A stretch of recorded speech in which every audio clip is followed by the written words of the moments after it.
നമസ്കാരം. കാപ്പ കേസിൽ ജയിലിൽ കഴിയുന്ന ബി.ജെ.പി കൗൺസിലർ ആർ. സുഗതന് അനുകൂലമായി കത്ത് നൽകിയ തദ്ദേശ സ്വയംഭരണ വകുപ്പ് അണ്ടർ സെക്രട്ടറിക്ക് suspension. Doctor Chitra P. അരുണിമയ്ക്കാണ് suspension ലഭിച്ചിരിക്കുന്നത്. മന്ത്രി കെ.എം. ഷാജിയുടെ നിർദ്ദേശത്തെ മറികടന്നുകൊണ്ടാണ് under secretary doctor Chitra P. Arunima കത്ത് നൽകിയതെന്നായിരുന്നു കണ്ടെത്തിയത്. ഇത് ബി.ജെ.പിക്ക് വലിയ പിടിവലിയായി മാറിയിരുന്നു. ഇതിനു പിന്നാലെ അരുണിമയ്ക്കെതിരെ ശക്തമായ നടപടിയുണ്ടാകുമെന്ന് മന്ത്രി കെ.എം. ഷാജി വ്യക്തമാക്കിയിരുന്നു. ചിത്ര പി. അരുണിമയ്ക്കെതിരെ വകുപ്പുതല അന്വേഷണത്തിന് സർക്കാർ നേരത്തെ ഉത്തരവിട്ടിരുന്നു. കാപ്പ കേസിൽ ജയിലിലായ കൗൺസിലർ സുഗതന്റെ അയോഗ്യത പ്രശ്നം മറികടക്കാൻ തിരുവനന്തപുരം മേയർ ആയുധമാക്കിയത് ആഭ്യന്തര വകുപ്പിന്റെ മറുപടി കത്താണ്. അവധി അപേക്ഷ കൗൺസിലിൽ വോട്ടിനിട്ട് പാസാക്കിയാൽ കൗൺസിലർ സ്ഥാനം സുരക്ഷിതമായിരിക്കുമെന്നായിരുന്നു ഉപദേശം. ഇത് ഉയർത്തിക്കാട്ടി 6 മാസത്തേക്ക് അവധി കൊടുത്ത സുഗതനെ ബി.ജെ.പി ഭരണസമിതിയിൽ രക്ഷപ്പെടുത്തപ്പോൾ വെട്ടിലായത് UDF സർക്കാരായിരുന്നു. ജയിൽ സൂപ്രണ്ട് മുഖേന മേയർ വി രാജേഷിനാണ് സുഗതൻ കത്ത് നൽകിയത്. ഇങ്ങനെ കത്ത് കൊടുത്ത വിവരം സൂപ്രണ്ട് ആഭ്യന്തര വകുപ്പിനെ അറിയിച്ചു.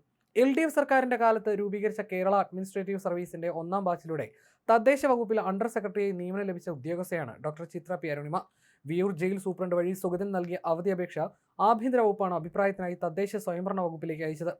ഫയൽ പരിശോധിച്ച തദ്ദേശ വകുപ്പ് അസിസ്റ്റന്റ് സംഭവത്തിൽ വകുപ്പ് പ്രത്യേക നടപടികൾ സ്വീകരിക്കേണ്ടതില്ലെന്ന് കുറിപ്പെഴുതി. തുടർന്ന് അണ്ടർ സെക്രട്ടറി വഴി ഫയൽ കണ്ട സ്പെഷ്യൽ സെക്രട്ടറി ഷാനവാസും തദ്ദേശ വകുപ്പ് മന്ത്രി കെ.എം. ഷാജിയും അപേക്ഷയെ അനുമതി നൽകേണ്ടതില്ലെന്ന് വ്യക്തമായി ഫയലിൽ രേഖപ്പെടുത്തി. സുഗതന്റെ അവധി അപേക്ഷയുമായി ബന്ധപ്പെട്ട ഫയൽ തന്റെ മുന്നിൽ എത്തിയപ്പോൾ തന്നെ അതിന് അനുമതി നൽകരുതെന്ന് കർശനമായി നിർദ്ദേശിച്ചിരുന്നുവെന്ന് മന്ത്രി പിന്നീട് വ്യക്തമാക്കി. കാപ്പ ചുമത്തപ്പെട്ട ഒരു കുറ്റവാളിക്ക് ഒരു കാരണവശാലും ആനുകൂല്യം നൽകാൻ കഴിയില്ലെന്ന നിലപാടിലായിരുന്നു മന്ത്രി കെ.എം. ഷാജി. എന്നാൽ മന്ത്രിയുടെ ഈ കർശന നിർദ്ദേശം പൂർണ്ണമായി അവഗണിച്ചുകൊണ്ടാണ് തദ്ദേശ വകുപ്പ് അണ്ടർ സെക്രട്ടറി ചിത്ര പി. അരുണിമ ആർ. സുഗതന് അനുകൂലമായ റിപ്പോർട്ട് തയ്യാറാക്കി ആഭ്യന്തര വകുപ്പിന് കൈമാറിയത്.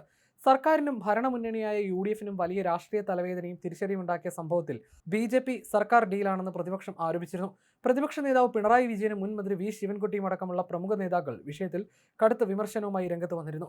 മന്ത്രി കെ.എം. ഷാജിയുടെ നിർദ്ദേശം ഉദ്യോഗസ്ഥ തലത്തിൽ അട്ടിമറിച്ചാണ് തദ്ദേശ വകുപ്പ് അണ്ടർ സെക്രട്ടറി പ്രവർത്തിച്ചതെന്ന നിർണായക വിവരം പുറത്തുവന്നതും മന്ത്രി അടിയന്തര അന്വേഷണത്തിന് ഉത്തരവിട്ടിരുന്നു. കാപ്പ തടവുകാരനായി സുഗതൻ നൽകിയ അപേക്ഷയിൽ തദ്ദേശ സ്വയംഭരണ വകുപ്പിന്റെ ഔദ്യോഗിക അഭിപ്രായം തേടിയിരുന്നു. തുടർന്ന് ജൂലൈ 18-നാണ് തദ്ദേശ വകുപ്പ് അണ്ടർ സെക്രട്ടറി സുഗതൻ അനുകൂലമായി റിപ്പോർട്ട് സമർപ്പിക്കുന്നത്. ഈ റിപ്പോർട്ടിന്റെ അടിസ്ഥാനത്തിലാണ് ആഭ്യന്തര വകുപ്പ് അവധി അപേക്ഷയിൽ തുടർ നടപടികൾക്ക് അനുമതി നൽകിയത്.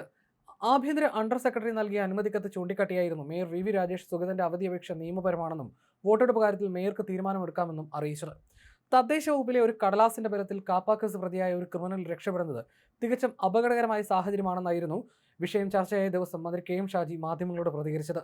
ഉദ്യോഗസ്ഥ തലത്തിൽ നടന്ന വീഴ്ചയും അതിനു പിന്നിലെ രാഷ്ട്രീയ താല്പര്യങ്ങളും കൃത്യമായി പരിശോധിക്കുമെന്നും അദ്ദേഹം വ്യക്തമാക്കി. സുഗതന് അനുകൂലമായി റിപ്പോർട്ട് നൽകിയത് ഞെട്ടിക്കുന്ന കാര്യം തന്നെയാണ്. ഫയൽ എന്റെ മുന്നിൽ വന്നപ്പോൾ തന്നെ ഒരു തരത്തിലുള്ള ആനുകൂല്യം നൽകരുതെന്ന് വ്യക്തമായി രേഖപ്പെടുത്തിയിരുന്നതുമാണ്. എന്നാൽ അതിൽ വീണ്ടും അൺഒഫീഷ്യൽ നോട്ട് എഴുതി അട്ടിമറി നടത്തുകയായിരുന്നു. ഇതിനു പിന്നിൽ പ്രവർത്തിച്ചവർക്കെതിരെ വിട്ടുവീഴ്ചയില്ലാത്ത നടപടി ഉണ്ടാകുമെന്നായിരുന്നു മന്ത്രി നേരത്തെ പ്രതികരിച്ചത്. അതിന് പിന്നാലെയാണ് ഇപ്പോൾ ഡോക്ടർ ചിത്ര പി. അരുണിമയ്ക്ക് സസ്പെൻഷൻ ലഭിച്ചിരിക്കുന്നത്.